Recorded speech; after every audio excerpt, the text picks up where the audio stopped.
저희가 큰 과오를 저질렀습니다. 부디 다시 한번 생각해 주세요. 한 나라의 경제가 무너지는 데 걸린 시간 단 2년이었습니다. 베트남 하노이 외곽 한때 동남아시아 최대 전자제품 공장이 서 있던 자리입니다. 지금은 텅 빈 건물만 남아 녹슬어가고 있습니다. 이곳에서 8만 명이 일했고 주변 20만 명이 이 공장 덕분에 먹고 살았습니다. 카페 주인, 식당 사장, 부품 공장 직원들까지 모두 삼성을 믿고 미래를 설계했죠. 하지만 베트남 정부는 오만했습니다. 우리 없이는 삼성도 못 산다. 약속. 언제든 바꿀 수 있다. 그 확신이 불과 24개월 만에 재앙으로 돌아왔습니다. 가장 먼저 쓰러진 건 정부가 아니었습니다. 거리의 평범한 사람들이었죠. 대체 무슨 일이 벌어진 건지 그 숨겨진 2년의 기록을 지금부터 공개합니다. 잠깐만요. 혹시 지금 어디서 듣고 계신가요?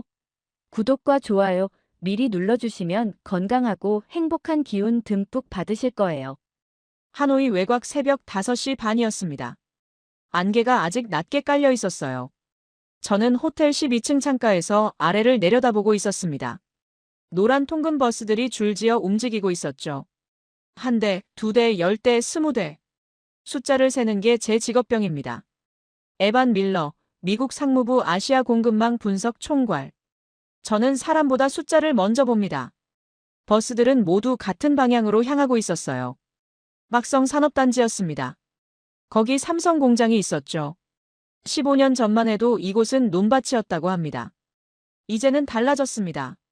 축구장 50개를 합친 크기의 건물이 서 있었어요. 24시간 불이 꺼지지 않는 곳이었죠. 하루에 40만 대의 스마트폰이 이곳에서 만들어졌습니다. 저는 커피를 한 모금 마시고 노트북을 열었습니다. 어젯밤 늦게 도착한 베트남 무역 통계 파일이었어요. 엑셀 시트를 스크롤하다가 손을 멈췄습니다. 그래프 한쪽이 비정상적으로 솟아 있었거든요. 베트남 전체 수출액 연간 2천억 달러. 그중 전자제품이 500억 달러였습니다. 그런데 그 500억 중 350억이 한 회사에서 나왔어요. 삼성이었습니다. 저는 계산기를 두드렸습니다. 베트남 전체 수출의 17%가 삼성이었죠. 한 기업이 한 나라 수출의 6분의 1을 책임진다는 겁니다. 이건 의존이 아니라 종속에 가까운 수치였어요. 제 손가락이 다시 움직였습니다. 고용 데이터를 열었죠. 삼성이 직접 고용한 베트남 사람 8만 3천 명. 협력업체까지 합치면 20만 명이 넘었습니다. 베트남 인구 1억 명.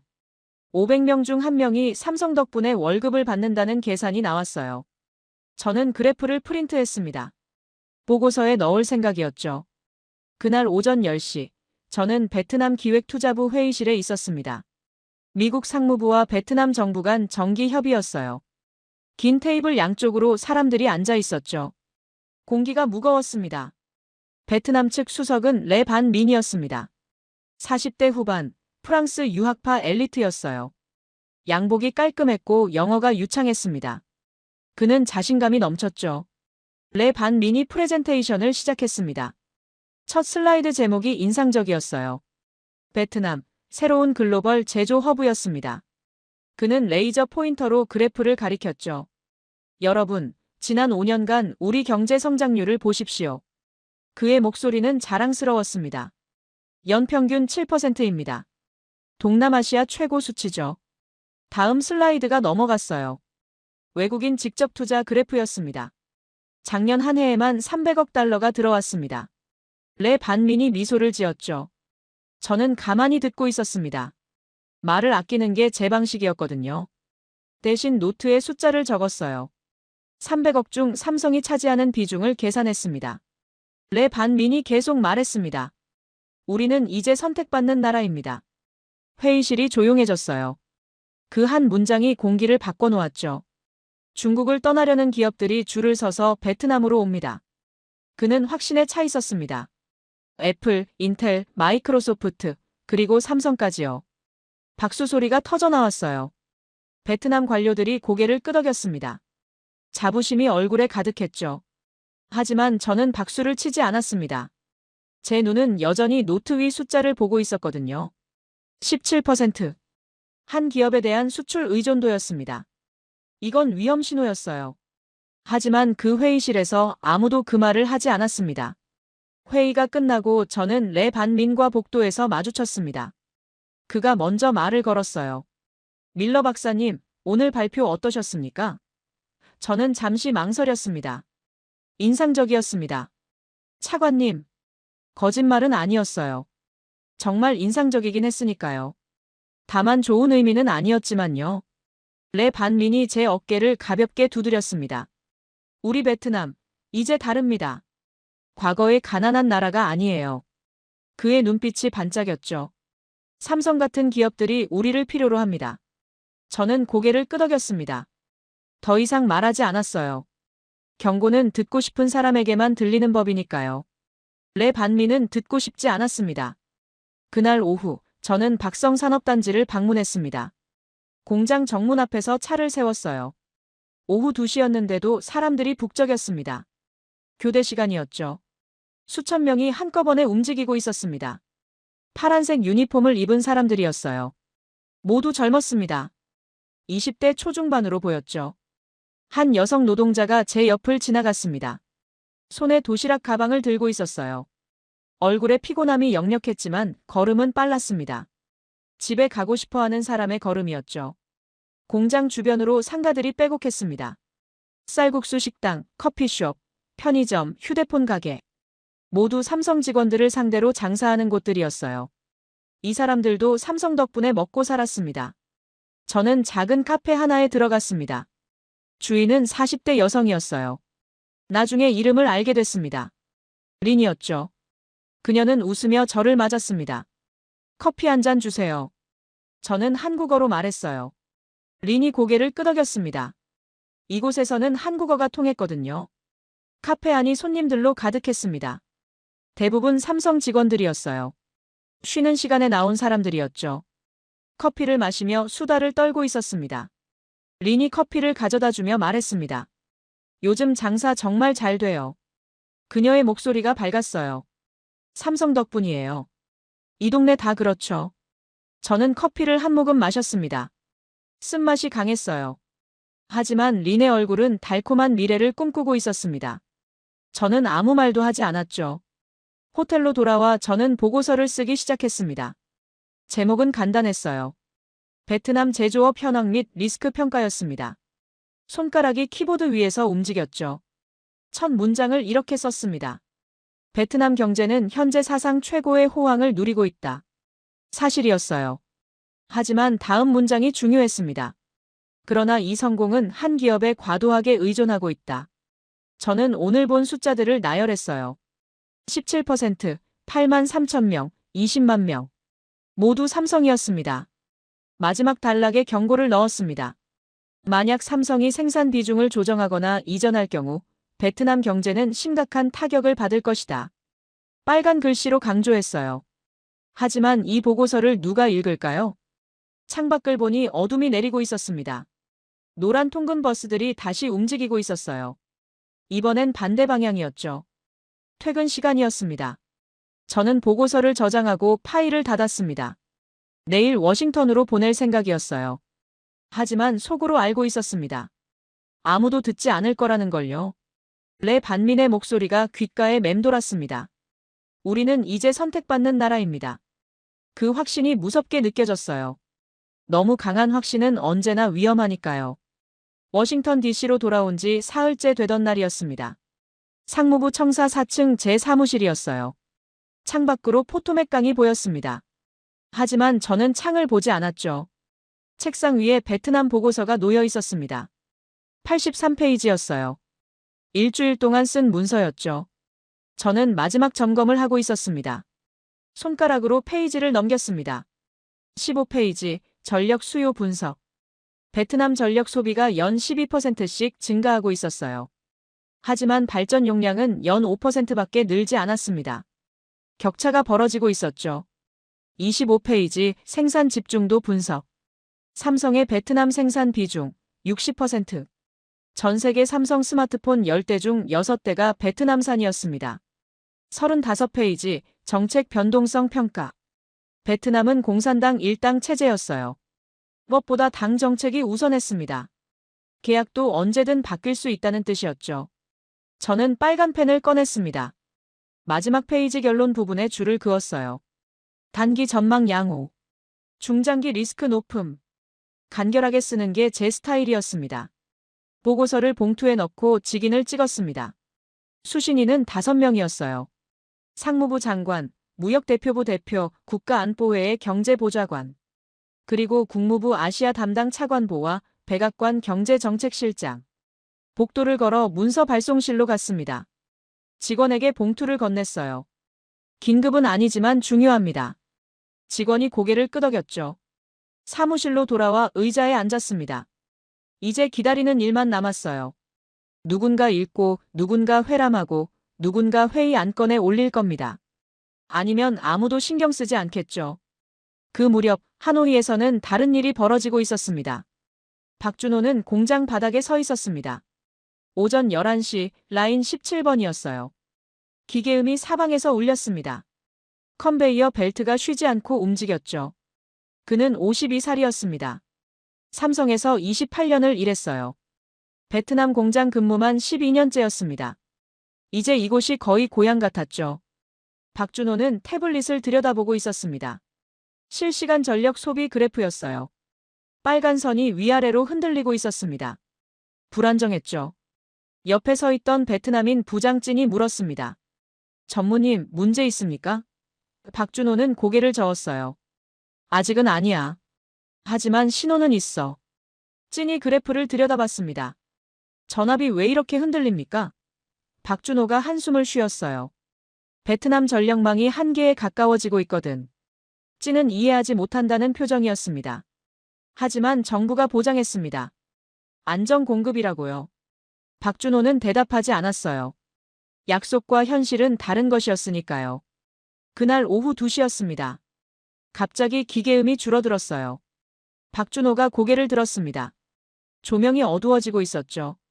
전압 강하였습니다. 정전은 아니었지만 전력이 떨어진 겁니다. 라인 17번 속도가 느려졌어요. 생산량이 즉시 20% 감소했습니다. 박준호는 재빨리 태블릿을 조작했습니다. 예비 전력으로 전환했어요. 삼성은 자체 발전기를 갖추고 있었습니다. 10분 만에 정상으로 돌아왔죠. 하지만 그는 알고 있었습니다. 이건 경고라는 걸요. 여름이 오면 더 심해질 거라는 걸. 예비 전력만으로는 버틸 수 없다는 걸. 저녁 7시 박준호는 사무실에서 보고서를 작성했습니다. 본사 생산전략실로 보낼 문서였어요. 제목은 간단했습니다. 베트남 전력 안정성 우려사항이었죠. 키보드를 두드리는 손이 느렸습니다. 말을 아껴야 했어요. 너무 심각하게 쓰면 과잉 반응으로 보일 수 있었습니다. 하지만 너무 가볍게 쓰면 무시당하겠죠. 오늘 오후 2시 전압 강화 발생. 라인 17 생산 차질. 사실만 적었습니다. 예비 전력으로 대응. 향후 유사 사례 증가 예상. 결론도 짧게 썼어요. 보고서를 보내고 의자에 기대 앉았습니다. 창밖이 어두워지고 있었어요. 공장 불빛만 밝게 빛나고 있었습니다. 박준호는 그 빛을 오래 바라봤죠. 같은 시각 하노이 시내에서는 응우옌 투원이 공장을 나서고 있었습니다. 응우옌 투원은 50살이었습니다. 삼성 협력업체 대표였어요. 직원 210명을 고용하고 있었습니다. 스마트폰 부품을 만들어 삼성에 납품했죠. 그의 공장은 작았습니다. 하지만 10년 전보다 10배는 컸어요. 전부 삼성 덕분이었습니다. 주문이 끊이지 않았거든요. 응우옌 투어는 차에 올라탔습니다. 운전기사가 시동을 걸었어요. 사장님, 집으로 가십니까? 그는 고개를 저었습니다. 은행으로 가자. 목소리에 힘이 있었어요. 오늘 대출 승인 통보를 받았거든요. 공장을 확장할 자금이었습니다. 은행 지점장이 그를 맞았습니다. 악수가 단단했어요. 축하합니다, 사장님. 50억 동 승인됐습니다. 우리 돈으로 3억 원 정도였죠. 응우엔 투원이 웃었습니다. 고맙습니다. 이번 달부터 라인 2개를 더 돌립니다. 지점장도 웃었어요. 삼성 물량이 계속 늘어나죠? 그럼요. 작년보다 30% 늘었습니다. 응우엔 투원의 목소리가 자랑스러웠어요. 이 나라, 이제 걱정 없습니다. 삼성이 있으니까요. 지점장이 고개를 끄덕였습니다. 서류에 도장을 찍고 나왔습니다. 밤 공기가 시원했어요. 응우엔 투어는 하늘을 올려다봤습니다. 별이 보이지 않았죠. 하노이는 언제나 희뿌였습니다. 공장 매연 때문이었어요. 하지만 그는 신경 쓰지 않았습니다. 그 매연이 돈 냄새였으니까요. 차에 올라타며 기사에게 말했습니다. 내일 새벽 일찍 출근해야 해. 6시까지 공장 앞으로 와. 기사가 대답했어요. 알겠습니다, 사장님. 집에 도착했을 때 10시가 넘어 있었습니다. 아내가 저녁을 데워주었어요. 밥을 먹으며 응우엔 투원이 말했습니다. 여보, 내년엔 새 차 바꿔야겠어. 아내가 놀란 표정을 지었습니다. 작년에 샀잖아요. 응우엔 투원이 웃었어요. 사업이 잘 되는데 뭘? 더 큰 걸로 바꾸자고. 아내도 웃었습니다. 행복한 웃음이었어요. 그들은 미래를 의심하지 않았습니다. 삼성이 영원히 있을 거라고 믿었죠. 그날 밤 세 사람이 각자의 자리에서 잠들었습니다. 워싱턴의 에반 밀러는 보고서가 읽히길 기다렸어요. 하노이의 박준호는 다음 정전을 걱정했습니다. 응우엔 투어는 확장된 공장을 꿈꿨죠. 세 사람 모두 같은 대상을 보고 있었습니다. 삼성과 베트남의 관계였어요. 하지만 보이는 게 달랐습니다. 에반은 숫자를 받고 박준호는 신호를 받습니다. 응우엔 투어는 기회를 받죠. 누가 옳았을까요? 석 달 후 답이 나오기 시작했습니다. 그해 여름은 유난히 뜨거웠습니다. 하노이 기온이 42도를 넘었어요. 거리에 아스팔트가 녹아내릴 것 같았습니다. 사람들은 그늘을 찾아 헤맸죠. 하지만 그늘도 뜨거웠습니다. 박준호는 공장 관제실에 서 있었습니다. 오후 2시였어요. 벽면 모니터에 온도 그래프가 떠 있었습니다. 빨간 선이 위험구역을 넘나들고 있었죠. 냉각 시스템 출력을 최대로 올려. 그가 엔지니어에게 지시했어요. 에어컨도 전부 켜. 엔지니어가 고개를 끄덕였습니다. 하지만 박준호는 알고 있었습니다. 문제는 공장 안이 아니라는 걸요. 전력망 전체가 한계에 도달하고 있었습니다. 베트남 전역에서 에어컨이 돌아가고 있었거든요. 오후 3시 15분이었습니다. 갑자기 모니터 화면이 깜빡였어요. 조명이 꺼졌습니다. 기계음이 멎었죠. 정전이었습니다. 박준호의 손이 재빨리 움직였습니다. 비상전화를 들었어요. 발전기 가동. 지금 당장. 목소리에 긴장이 배어 있었습니다. 30초가 지났습니다. 발전기 엔진 소리가 들렸어요. 조명이 다시 들어왔습니다. 하지만 라인 일부는 이미 멈춰 있었죠. 찐 부장이 달려왔습니다. 얼굴에 땀이 흐르고 있었어요. 전무님, 라인 13번과 17번이 정지했습니다. 박준호가 물었습니다. 작업 중이던 제품은? 찐이 태블릿을 확인했어요. 3200대입니다. 전부 불량 처리해야 합니다. 박준호는 입술을 깨물었습니다. 3200대. 한 대당 원가가 20만 원이었어요. 6억 4천만 원이 순식간에 증발한 겁니다. 하지만 더 큰 문제가 있었습니다. 납기는? 박준호가 물었어요. 찐이 대답했습니다. 모레까지 미국 바이어한테 보내야 합니다. 박준호는 시계를 봤습니다. 이틀. 48시간 안에 3200대를 다시 만들어야 했어요. 가능은 했지만 야간 작업을 돌려야 했습니다. 오늘 밤 3교대 편성해. 그가 지시했어요. 내일 아침까지 복구 완료. 찐이 고개를 숙였습니다. 하지만 박준호는 안으로 들어가지 않았습니다. 복도 창가로 걸어갔어요. 하노이 시내가 내려다 보였습니다. 도시 전체가 아지랑이 속에 떨고 있었죠. 그는 이미 알고 있었습니다. 이게 끝이 아니라는 걸요. 여름은 이제 시작이었습니다. 앞으로 석 달을 더 버텨야 했어요. 전화기가 울렸습니다. 서울 본사였어요. 생산전략실 상무였습니다. 박 전무, 보고받았네. 정전? 목소리가 차가웠어요. 박준호가 대답했습니다. 예. 2시간 전 발생했습니다. 복구는?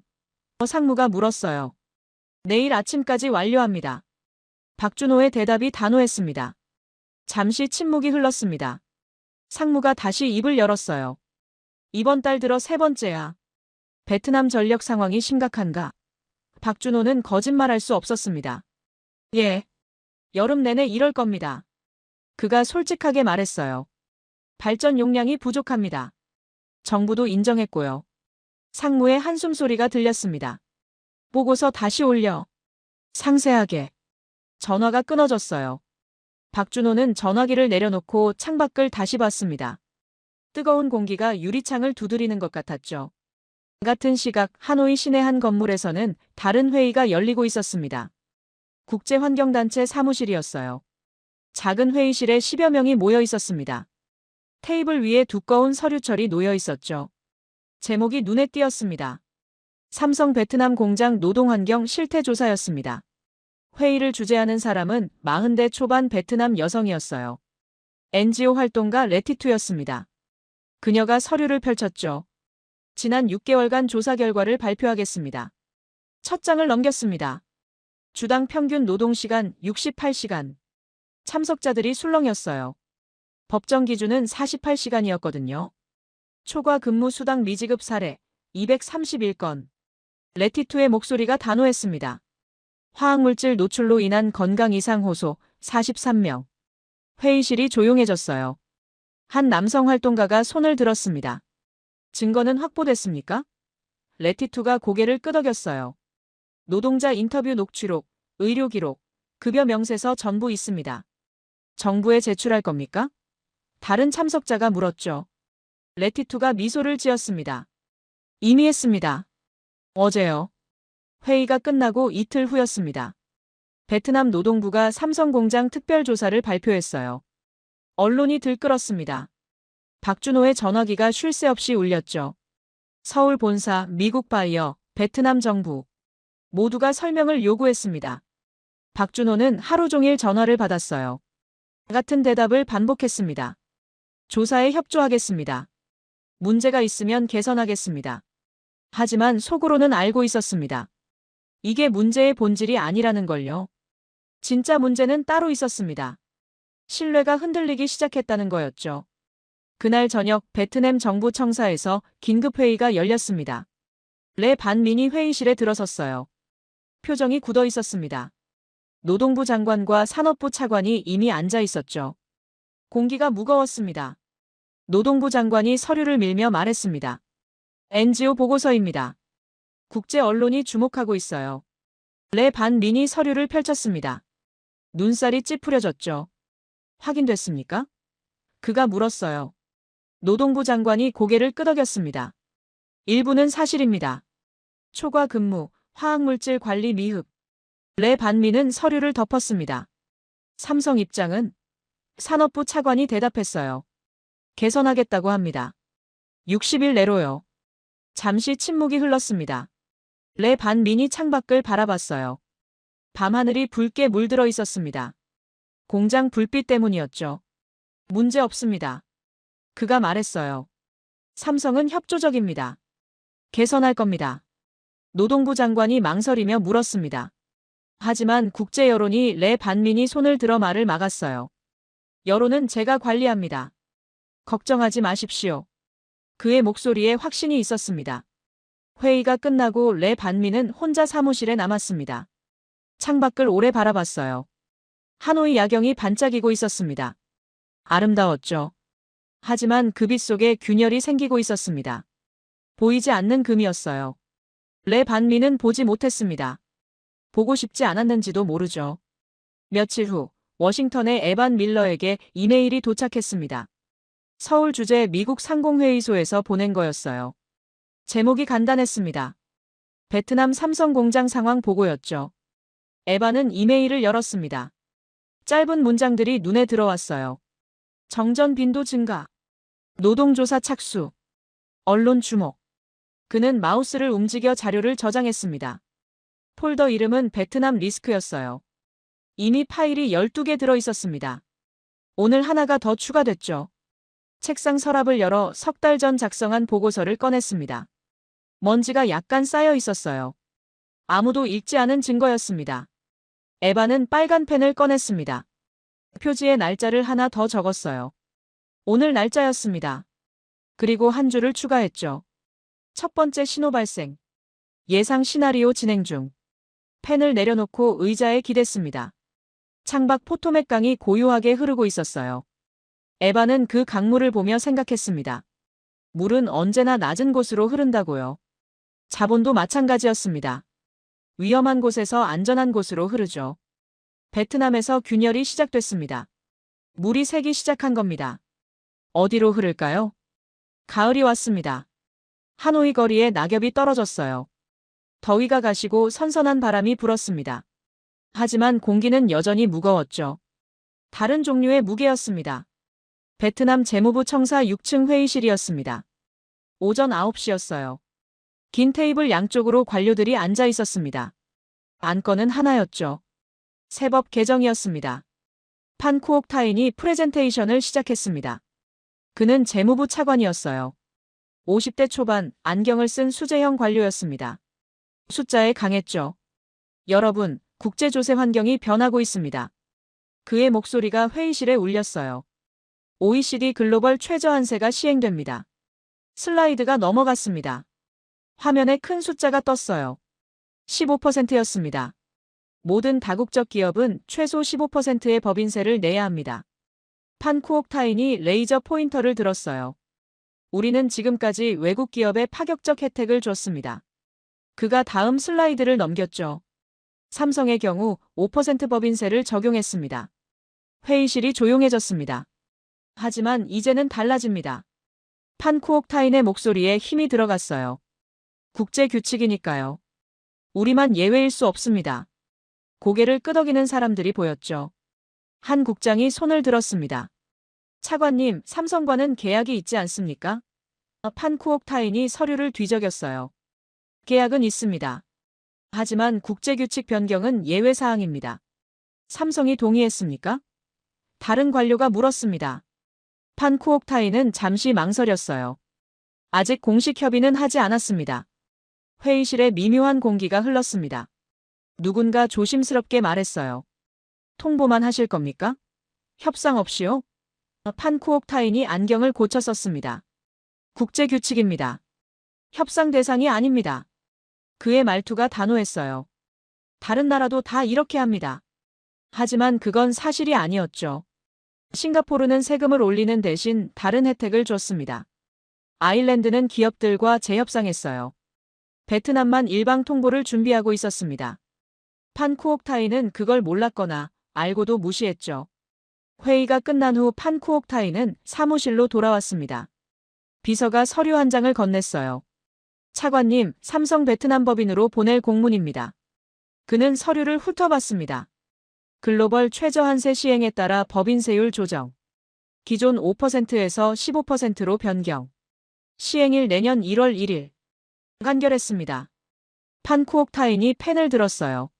서명란에 이름을 적었습니다. 주저함이 없었죠. 그에게 이건 행정 절차일 뿐이었습니다. 하지만 그 서명이 씨앗이 될 줄은 몰랐습니다.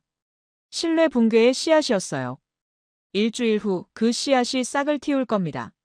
삼성 베트남 법인장 책상 위에서요. 그 무렵 서울 삼성전자 본사에서는 다른 회의가 열리고 있었습니다. 글로벌 생산전략실 회의실이었어요.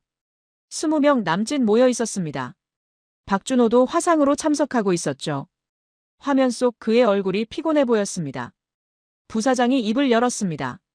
베트남 상황 보고 부탁합니다. 박준호가 고개를 끄덕였어요. 태블릿을 들여다보며 말했습니다. 올해 들어 정전 발생, 총 11회. 그의 목소리가 차분했어요. 평균 복구 시간 45분. 생산 차질 누적 6만 3천 대. 회의실이 조용했습니다. 납기 지연 건수는? 한 상무가 물었죠. 박준호가 대답했습니다. 5건입니다. 모두 사흘 이내 만회했고요. 부사장이 화면을 응시했습니다. 박 전무, 솔직하게 말해주게. 그의 목소리가 낮았어요. 베트남에서 계속 버틸 수 있나? 박준호는 잠시 말이 없었습니다. 12년을 함께한 공장이었어요. 베트남 직원들 얼굴이 떠올랐습니다. 하지만 거짓말할 수 없었죠. 단기적으로는 가능합니다. 그가 천천히 말했어요. 하지만 중장기적으로는 리스크가 높습니다. 회의실 공기가 무거워졌습니다. 전력 문제가 핵심인가? 다른 임원이 물었습니다. 박준호가 고개를 저었어요. 전력만이 아닙니다. 정부 태도가 변하고 있습니다. 어떻게? 부사장이 앞으로 몸을 기울였어요. 박준호가 화면 너머로 서류를 들어올렸습니다. 노동조사가 이유 없이 늘었습니다. NGO와 정부가 협조하고 있어요. 압박인가? 임원 하나가 물었죠. 박준호는 확답하지 않았습니다. 확실하진 않습니다. 하지만 분위기가 예전 같지 않아요. 부사장이 한숨을 쉬었습니다. 인도 상황은? 전략팀장이 자료를 펼쳤어요. 준비 완료했습니다. 언제든 물량 이전 가능합니다. 비중을 얼마나 옮길 수 있나? 부사장이 물었습니다. 전략팀장이 대답했어요. 6개월 내 15% 이전 가능합니다. 1년이면 25%까지요. 박준호는 화면 너머로 그 대화를 듣고 있었습니다. 가슴이 답답했어요. 베트남 직원들에게 뭐라고 말해야 할까요? 하지만 선택의 여지가 없었습니다. 부사장이 결론을 내렸습니다. 베트남 비중 축소 시나리오를 구체화하게. 그의 목소리가 단호했어요. 이제는 대비가 아니라 결정의 문제야. 회의가 끝나고 박준호는 화상을 껐습니다. 하노이 사무실 창밖을 바라봤어요. 공장 건물이 보였습니다. 저녁 교대조가 들어가고 있었죠. 전화기를 들어 찐 부장에게 전화했습니다. 내일 오전 회의 잡아주게. 목소리가 무거웠어요. 생산 계획 재조정 건으로. 찐이 물었습니다. 무슨 일입니까, 전무님? 박준호는 대답하지 않았어요. 내일 얘기하지. 전화를 끊고 의자에 앉았습니다. 책상 위에 사진 액자가 하나 있었어요. 작년 추석 때 베트남 직원들과 찍은 단체 사진이었습니다. 모두 웃고 있었죠. 박준호는 그 사진을 오래 바라봤습니다. 가슴이 아팠어요. 하지만 감정으로 결정할 수는 없었습니다. 기업은 살아남아야 했으니까요. 그날 저녁 응우엔 투원의 공장에서는 이상한 일이 벌어지고 있었습니다. 생산관리 직원이 그를 찾아왔어요. 얼굴이 굳어 있었습니다. 사장님, 이번 달 주문량이 나왔습니다. 응우엔 투원이 서류를 받았죠. 숫자를 보는 순간 얼굴이 굳었습니다. 지난달보다 18% 줄어 있었어요. 뭔가 잘못됐나? 그가 물었습니다. 직원이 고개를 저었어요. 삼성 측에 재확인했습니다. 맞다고 합니다. 응우엔 투어는 서류를 다시 봤습니다. 믿고 싶지 않았죠. 왜 줄었다고 했나? 그가 물었어요. 직원이 조심스럽게 대답했습니다. 생산 계획 조정이랍니다. 자세한 이유는 안 알려줬고요. 응우엔 투어는 의자에 앉았습니다. 지난달 은행에서 대출받은 게 떠올랐어요. 공장 확장 자금이었습니다. 라인 2개를 새로 설치했죠. 그런데 주문량이 줄었습니다. 새 라인은 어떻게 하죠? 직원들 급여는요? 대출 이자는요? 다음 달 전망은? 그가 물었습니다.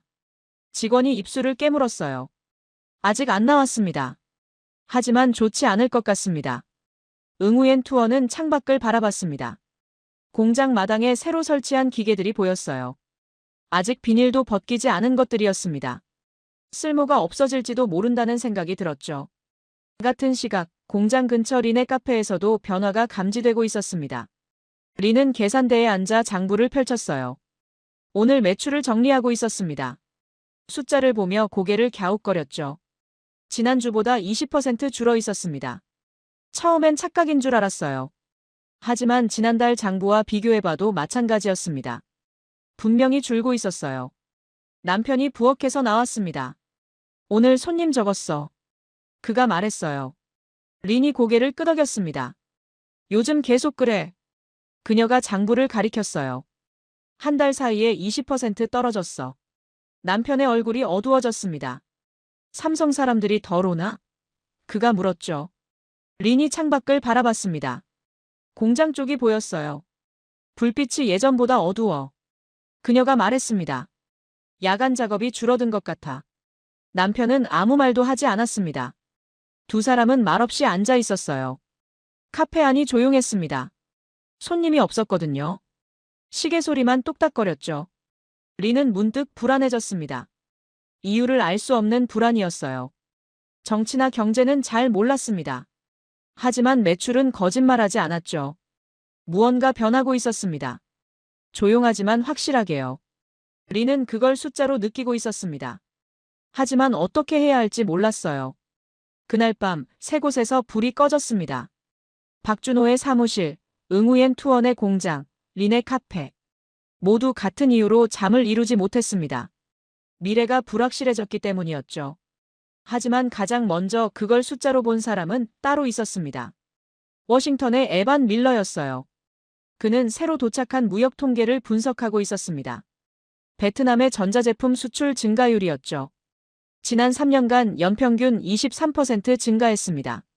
하지만 이번 분기는 12%였어요. 절반으로 떨어진 겁니다. 에반은 그래프를 프린트했습니다. 빨간 펜으로 한 줄을 그었어요. 그리고 여백에 짧게 적었습니다. 이동 시작됨. 세 글자였습니다. 하지만 그 세 글자가 모든 걸 말해주고 있었죠. 뉴델리 공항에 내린 순간 공기가 달랐습니다. 에반 밀러는 터미널을 빠져나왔어요. 인도 특유의 열기가 얼굴을 때렸습니다. 하노이와는 다른 종류의 더위였죠. 더 건조하고 더 뜨거웠어요. 인도 산업부에서 차를 보냈습니다. 기사가 문을 열어주었어요. 마로트라 국장님이 기다리고 계십니다. 에반은 고개를 끄덕이고 차에 올랐습니다. 40분을 달려 산업부 청사에 도착했어요. 현대적인 건물이었습니다. 유리와 강철로 지어진 15층짜리였죠. 로비가 깨끗했습니다. 아룬 마로트라가 엘리베이터 앞에서 기다리고 있었어요. 40대 초반 말쑥한 정장 차림이었습니다. 악수가 단단했죠. 밀러 박사님 환영합니다. 회의실은 10층에 있었습니다. 창밖으로 델리 시내가 내려다 보였어요. 테이블에 서류들이 정돈돼 있었습니다. 아룬이 의자를 권했죠. 박사님, 베트남 보고서 잘 읽었습니다. 그가 먼저 말을 꺼냈어요. 매우 유익했습니다. 우리에게는 교과서 같은 거였죠. 에반이 커피를 한 모금 마셨습니다. 어떤 점이 특히 도움이 됐습니까? 에반이 물었어요. 아룬이 서류 한 장을 펼쳤습니다. 세 가지입니다. 첫째, 약속은 반드시 지켜야 한다. 그의 손가락이 문서를 가리켰어요. 베트남은 세금 약속을 깼습니다. 우리는 법으로 보장했죠. 에반의 눈썹이 올라갔습니다. 법으로요? 아룬이 고개를 끄덕였어요. 삼성과 맺은 인센티브 계약을 의회에서 통과시켰습니다. 20년 보장이에요. 에반은 감탄했습니다. 둘째, 전력 공급은 최우선입니다. 아룬이 계속 말했어요. 삼성 공장 전용 송전선을 깔았습니다. 정전 제로를 목표로 하고 있죠. 그의 목소리에 자신감이 있었습니다. 셋째, 행정을 빠르게. 아룬이 세 번째 손가락을 폈어요. 원스톱 서비스 센터를 만들었습니다. 모든 인허가를 30일 내 처리해요. 에반은 고개를 끄덕였습니다. 베트남과 정반대로 가는군요. 에반이 말했어요. 아룬이 미소를 지었습니다. 그게 목표였습니다. 차를 마시며 아룬이 조심스럽게 물었습니다. 박사님, 삼성이 정말 베트남을 떠나고 있습니까? 에반은 잠시 망설였어요. 기밀 사항이었으니까요. 공식적으로는 말할 수 없습니다. 에반이 천천히 말했어요. 하지만 숫자는 거짓말하지 않죠. 아룬이 알아듣는다는 표정을 지었습니다. 그날 오후 에반은 노이다의 삼성 공장을 방문했습니다. 델리에서 1시간 거리였어요. 공장 규모가 어마어마했습니다. 베트남 못지않았죠. 입구에서 안전모를 받았습니다. 가이드가 안으로 안내했어요. 라인들이 쉬지 않고 돌아가고 있었습니다. 기계음이 규칙적이었죠. 하루 생산량이 얼마입니까? 에반이 물었어요. 가이드가 대답했습니다. 45만 대입니다. 작년보다 30% 늘었어요. 에반은 멈춰서서 주변을 둘러봤습니다. 인도 노동자들이 분주하게 움직이고 있었어요. 젊고 활기찼습니다. 베트남에서 본 것과 똑같은 풍경이었죠. 베트남에서 물량이 넘어오고 있습니까? 에반이 조심스럽게 물었어요. 가이드가 잠시 망설이다 고개를 끄덕였습니다. 지난 분기부터 증가하고 있습니다. 숫자를 물을 수는 없었습니다. 하지만 알 필요도 없었어요. 이미 답은 나와 있었으니까요. 물이 흐르기 시작했습니다. 저녁에 호텔로 돌아와 에반은 노트북을 열었습니다. 보고서를 쓰기 시작했어요. 제목은 인도 제조업 투자 환경 평가였습니다. 하지만 진짜 내용은 따로 있었습니다. 마지막 단락에 이렇게 썼죠. 삼성의 생산 거점이 베트남에서 인도로 이동 중. 속도 예상보다 빠름. 그리고 한 문장을 더 추가했습니다. 베트남은 아직 인지하지 못한 것으로 보임. 에바는 파일을 저장하고 노트북을 덮었습니다. 같은 시각 하노이의 박준호는 짐을 싸고 있었습니다. 아니, 정확히는 사무실을 정리하고 있었어요. 서랍을 열어 오래된 서류들을 꺼냈습니다. 12년치 기록이었죠.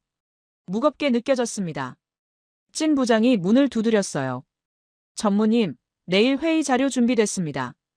박준호가 고개를 끄덕였습니다. 수고했네. 찐이 사무실 안을 둘러봤습니다. 정리 중인 게 보였어요. 전무님, 혹시... 그가 말을 꺼내다 멈췄습니다. 박준호는 대답하지 않았어요. 대신 창밖을 바라봤습니다. 공장 불빛이 여전히 밝았어요. 하지만 예전만큼은 아니었습니다. 찐, 자네 몇 년 일했지? 박준호가 물었어요. 찐이 대답했습니다. 9년입니다, 전무님. 좋은 시간이었어. 박준호가 조용히 말했어요. 찐은 무슨 말인지 알아듣는 것 같았습니다. 고개를 숙이고 나갔죠. 혼자 남은 박준호는 책상 서랍을 열었습니다. 직원들과 찍은 사진들이 들어있었어요. 한 장 한 장 넘기며 보다가 멈췄습니다. 눈시울이 뜨거워졌죠. 하지만 눈물을 흘리지는 않았습니다. 대신 사진들을 다시 서랍에 넣었어요. 감정은 남겨두고 결정은 앞으로 가야 했습니다. 그게 책임이었으니까요. 석 달이 흘렀습니다. 베트남 통계청 발표가 있던 날이었어요. 월간 수출 데이터였습니다. 언론이 먼저 알아차렸죠. 전자제품 수출이 15% 감소했습니다. 레 반미는 그 기사를 아침 신문에서 봤어요. 커피를 마시다 멈췄습니다. 다시 읽었죠. 숫자가 바뀌지 않았습니다. 사무실로 출근해 비서를 불렀습니다. 통계청장 연결해줘. 목소리가 급했어요. 10분 후 전화가 연결됐습니다. 청장님, 오늘 발표 수치 확인했습니까? 레 반민이 물었어요. 통계청장의 목소리가 무거웠습니다. 예. 정확한 수치입니다. 왜 떨어진 겁니까? 레 반민이 다그쳤어요. 통계청장이 잠시 침묵하다 대답했습니다. 삼성 수출이 줄었습니다. 23%요. 전화를 끊고 레 반민은 의자에 주저앉았습니다. 23%. 갑자기 떨어질 숫자가 아니었어요. 무언가 벌어지고 있었습니다. 긴급회의가 소집됐습니다. 산업부, 재무부, 투자청 고위 관료들이 모였어요. 회의실 공기가 무겁게 가라앉아 있었습니다. 레 반민이 입을 열었죠. 누가 설명해 주시겠습니까? 그의 목소리가 차가웠어요. 산업부 국장이 조심스럽게 말했습니다. 삼성이 생산 물량을 조정하고 있습니다. 어디로? 레 반민이 물었어요. 국장이 서류를 펼쳤습니다. 인도입니다. 지난 분기 인도 생산이 40% 증가했습니다. 회의실이 조용해졌습니다. 레 반민의 얼굴이 굳었어요.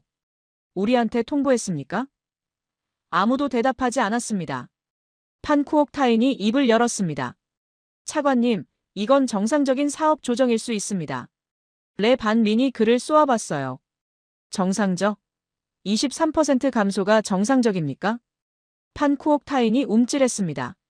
세법 개정과는 무관할 겁니다. 그가 변명처럼 말했어요. 다른 나라도 다 그렇게 했으니까요.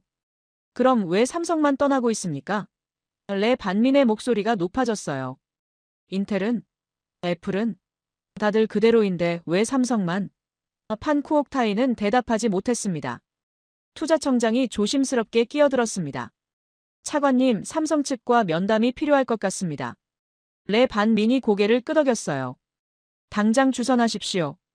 회의가 끝나고 레 반민은 혼자 남았습니다. 창밖을 오래 바라봤어요. 1년 전 이 자리에서 말했던 게 떠올랐습니다. 우리는 선택받는 나라입니다. 그 확신이 흔들리고 있었습니다. 응우엔 투원의 사무실도 비슷한 분위기였습니다. 책상 위에 은행 독촉장이 놓여 있었어요. 대출 이자 연체 통지서였습니다. 석 달째였죠. 손이 떨렸습니다. 회계팀장이 들어왔습니다. 사장님, 이번 달 급여 지급이... 말을 잇지 못했어요. 응우엔 투원이 한숨을 쉬었습니다. 얼마나 부족한가? 그가 물었어요. 회계팀장이 대답했습니다. 3억 동입니다. 응우엔 투어는 계산기를 두드렸습니다. 우리 돈 2천만 원 정도였어요. 예전 같으면 아무것도 아니었습니다.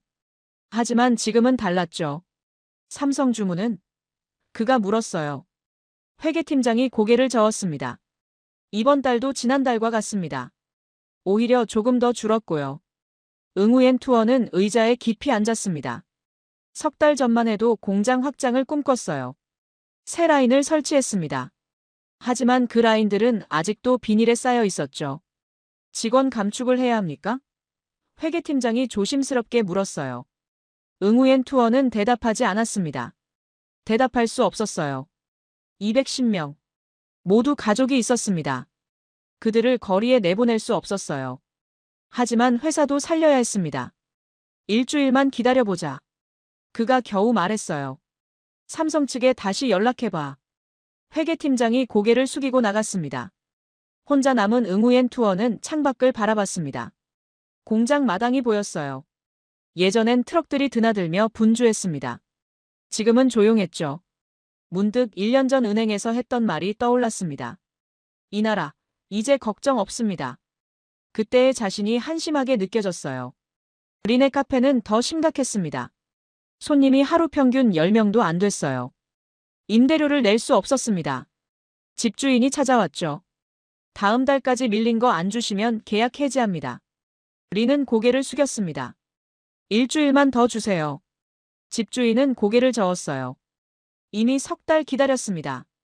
문을 닫은 후 린은 남편과 마주 앉았습니다. 말이 없었어요. 둘 다 무슨 말을 해야 할지 몰랐습니다.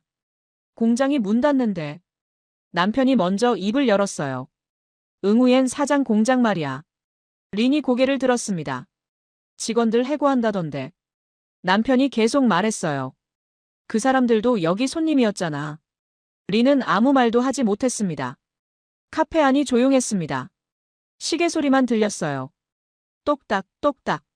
시간은 멈추지 않았습니다. 우리도 문 닫아야 할까? 린이 조용히 물었어요. 남편은 대답하지 않았습니다. 대답할 필요가 없었죠. 베트남 총리 집무실이었습니다. 판밍증 총리가 창밖을 바라보고 있었어요. 레 반민이 그 뒤에 서 있었습니다. 둘 다 말이 없었죠. 무거운 침묵이었습니다. 삼성법인장이 온다고 했나? 총리가 물었어요. 레 반민이 대답했습니다. 예, 총리님. 30분 후 도착합니다. 총리가 돌아섰습니다. 얼굴에 피곤함이 역력했어요. 뭐라고 말해야 하나? 레 반민은 대답하지 못했습니다. 노크 소리가 들렸습니다. 삼성 베트남 법인장이 들어왔어요. 뒤를 박준호가 따랐습니다. 인사가 오갔죠. 차를 마시며 총리가 입을 열었습니다. 법인장님, 최근 생산 조정에 대해 설명 부탁드립니다. 목소리는 차분했지만 긴장이 느껴졌어요. 법인장이 천천히 말했습니다. 글로벌 수요 변화에 따른 정상적인 조정입니다. 준비된 답변이었어요. 총리가 고개를 끄덕였습니다. 인도 생산 증가와 관련이 있습니까? 레 반민이 물었어요. 법인장이 잠시 망설였습니다. 부분적으로는 그렇습니다. 이유가 뭡니까? 총리가 직접 물었어요. 베트남에 문제가 있습니까?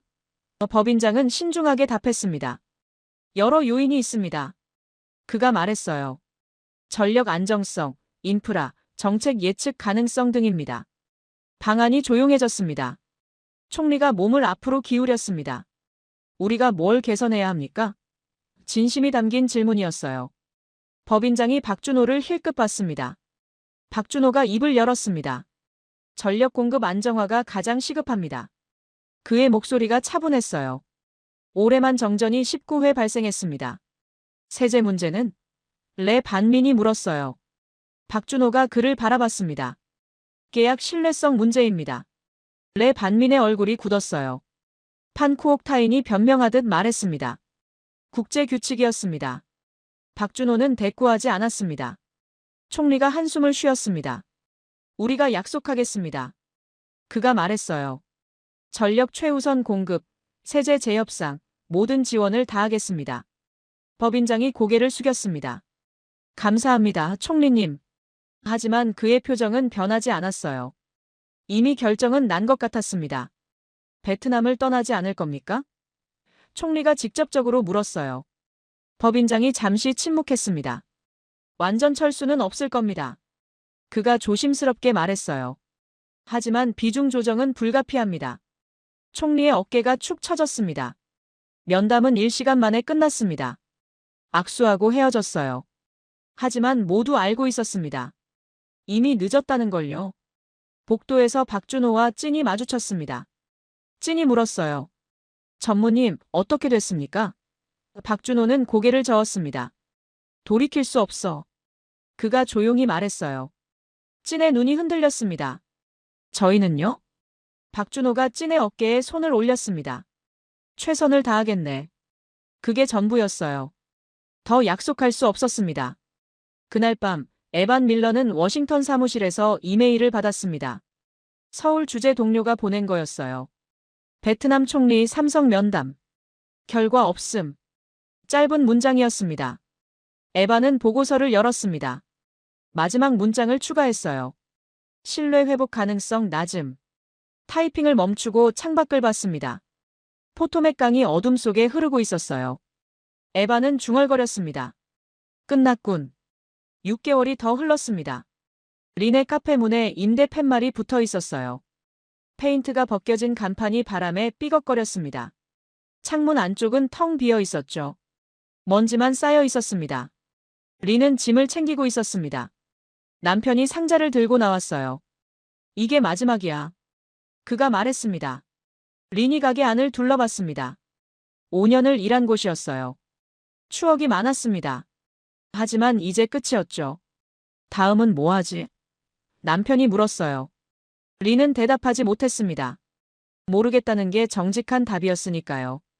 문을 잠그고 열쇠를 집주인에게 맡겼습니다. 뒤돌아보지 않았어요. 돌아보면 눈물이 날 것 같았습니다. 그냥 걸어 나왔죠. 거리가 예전 같지 않았습니다. 문 닫은 가게들이 늘어났어요. 임대 팻말이 여기저기 보였습니다. 다들 같은 처지였죠. 응우엔 투원의 공장은 더 처절했습니다. 직원 210명 중 130명을 내보냈어요. 남은 사람들도 주사일만 일했습니다. 기계 대부분이 멈춰 있었죠. 공장이 너무 조용했습니다. 응우엔 투어는 사무실에 혼자 앉아 있었습니다. 책상 위에 서류 한 장이 놓여 있었어요. 파산 신청서였습니다. 아직 도장은 찍지 않았죠. 창밖을 바라봤습니다. 새로 산 기계들이 보였어요. 여전히 비닐에 쌓여 있었습니다. 한 번도 쓰지 못한 채로요. 전화가 울렸습니다. 은행이었어요. 맞지 않았습니다. 어차피 독촉 읽게 뻔했으니까요. 사장님, 회계팀장이 들어왔어요. 결정하셔야 합니다. 응우엔 투어는 고개를 끄덕였습니다. 펜을 들어 도장을 찍었습니다. 파산 신청서예요. 15년 일군 회사였습니다. 한순간에 무너졌죠. 삼성 없어도 우린 산다. 1년 전 자신이 했던 말이 떠올랐어요. 웃음이 나왔습니다. 쓴웃음이었죠. 박준호는 서울로 돌아왔습니다. 인천공항에 내렸어요. 12년 만에 귀국이었습니다. 짐이 많지 않았죠. 추억만 무거웠습니다. 본사에 출근한 첫날이었습니다. 생산전략실 팀장으로 발령받았어요. 베트남 전무에서 팀장으로 강등이었지만 상관없었습니다. 이미 마음의 정리는 끝났으니까요. 책상에 앉아 이메일을 확인했습니다. 찐에게서 온 메일이 하나 있었어요. 전무님, 잘 계십니까? 저는 다른 회사로 옮겼습니다. 짧은 문장이었습니다. 박준호는 답장을 쓰지 않았습니다. 뭐라고 써야 할지 몰랐어요. 미안하다고. 잘 살라고. 아무 말도 위로가 되지 않을 것 같았습니다. 창밖으로 서울 시내가 보였습니다. 하노이와는 다른 풍경이었어요. 하지만 똑같이 바쁘게 돌아가고 있었습니다. 세상은 멈추지 않았죠. 워싱턴의 에반 밀러는 최종 보고서를 마무리하고 있었습니다. 베트남 제조업 생태계 변화 분석이라는 제목이었어요. 120페이지짜리 문서였습니다. 1년 반의 기록이었죠. 마지막 장을 넘겼습니다. 결론 부분이었어요. 타이핑을 시작했습니다. 약속을 가볍게 여긴 대가는 항상 가장 약한 사람들이 치른다. 그가 쓴 문장이었습니다. 린, 응우엔 투원 같은 이들이다. 정부 관료들은 다른 자리로 옮겼다. 계속 썼어요. 레 반미는 외교부로, 판 쿠옥타이는 중앙은행으로. 책임지는 사람은 없었습니다. 하지만 삼성은 살아남았다. 에반이 마지막 문단을 썼어요. 감정이 아닌 전략으로 움직였기 때문이다. 계란을 한 바구니에 담지 않았기 때문이다. 파일을 저장했습니다. 프린트 버튼을 눌렀어요. 프린터가 천천히 종이를 뱉어냈습니다. 에반은 그걸 지켜봤죠. 책상 서랍을 열었습니다. 1년 반 전 쓴 첫 보고서가 있었어요. 단기 전망 양호. 중장기 리스크 높음. 그때 쓴 문장이었습니다. 모두 맞았습니다. 하지만 기쁘지 않았어요. 옳았다는 게 위로가 되지 않았습니다. 누군가는 삶이 무너졌으니까요. 에반은 새 파일을 열었습니다. 다음 보고서를 시작할 시간이었어요. 제목을 입력했습니다. 인도네시아 제조업 투자 환경 평가. 숫자는 계속 흐르고 있었습니다. 자본도 계속 움직이고 있었어요. 다음 이야기가 어디선가 시작되고 있었습니다. 에반은 그걸 기록할 뿐이었죠. 창밖 포토맥 강이 여전히 흐르고 있었습니다. 물은 멈추지 않아요. 언제나 낮은 곳으로 흐릅니다. 그게 자연의 법칙이니까요. 에반은 타이핑을 시작했습니다. 새로운 이야기였어요. 하지만 본질은 같을 겁니다. 약속, 신뢰, 그리고 선택. 역사는 반복됩니다. 배우는 자와 배우지 않는 자의 차이만 있을 뿐이죠.